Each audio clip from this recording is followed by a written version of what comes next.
the ballroom, first of which will probably be several questions about this today, I imagine.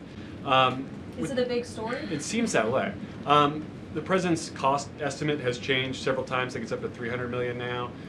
Given the nature of all this, will the White House commit to releasing all of the donors and how much they're spending and how much of his own money the president is putting on the line to this? We have released the full list of donors thus far. Perhaps there will be more people who want to generously contribute to this project. And the president, yes, has committed his own resources. And when he releases that information, which I'm very confident he will, you will all see that. We'll see a dollar figure from the president? Yes, you will. And I would also just add the president has been incredibly transparent. I would reject any notion otherwise when it comes to this ballroom project. It's something he personally has obviously taken an interest into and has talked with all of you in this room many times about. You have seen the model in the Oval Office. Last night he showed that for you. But when this plan was presented and when these renderings, as soon as they were complete, the president directed me to come out here and to share them with all of you. I did an entire opening remarks about what this ballroom project was going to look like. Any construction project, there are changes over time as you assess what the project is going to look like, and we'll continue to keep you apprised of all of those changes, but just trust the process. This is going to be a magnificent addition to the White House for many years to come, and it's not costing the taxpayers anything. The president is privately funding this ballroom addition to the White House grounds. Jennifer. To follow up on that, one thing that's not in the president's model is the East Wing bunker, the president's emergency operations center. Can you say if his update, that $300 million, does that include the cost for upgrading that bunker? Look, like any security enhancements that are made on the White House grounds, those will be made and maintained by United States Secret Service. As for the cost of the ballroom and the construction itself, all of that is going to be, like I've said, privately funded and paid for by the president himself and many generous patriots who have stepped up. So can you help us understand, can the president tear down anything he wants without oversight? Could he demolish this building or say the Jefferson Memorial? So it's not the president who came up with that legal opinion himself. That's a legal opinion that's been held by the NCPC for many years. It's written, so we can get you that background and that research if you wish to include it in your reporting, because it is very important.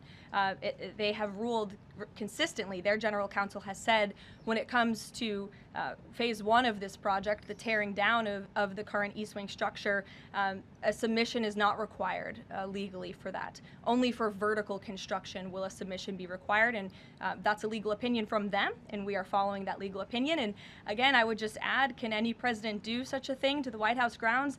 There have been many presidents in the past who have made their mark on this beautiful White House complex. This briefing room, as you all know, was not once a briefing room. It was a swimming pool. There have been presidents who have completely torn down the executive mansion. If you look at what President Truman did, some of the photos of the construction project that took place in those years, I think sitting here today, we're all grateful for those efforts and the modifications that happened at that time. And again, in due time, the East Wing is going to be more beautiful and modern than ever before. And in addition, there will be a big, beautiful ballroom that can hold big parties and state visits for generations to come. So it sounds like the answer is yes, he can tear down whatever he wants. And then secondly, I mean, that's not what we're saying. That's a legal opinion that's been held for many years. And interpreting it. no, it's something that presidents have done for years and years. Go ahead. In addition to the ballroom and the Rose Garden patio, is the president looking at any other renovations or significant kind of projects here at the White House? Not to my knowledge, no. But he's a builder at heart, clearly. And so his heart and his mind is always churning about how to improve things here on the White House grounds. But at this moment in time, of course, the ballroom is really the president's main priority. This is the people's house. It Why is. not inform the public of that change and when it was decided that the East Wing would have to be demolished?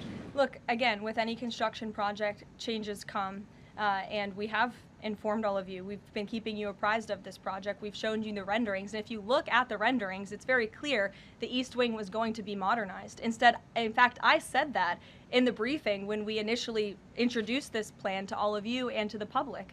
Caroline, back to the ballroom, I'm afraid. I just wanted to ask, because in July the White House said that it would cost 200 million. Yesterday the president said 300 million. Is 300 million now the operative figure, and why did it go up by so much? 300 million is the figure, and again, it's not going to cost the taxpayers a dime. So we look forward to this project continuing, and we will continue to keep everyone apprised on it. Perhaps the president will even bring you all out to see it one day.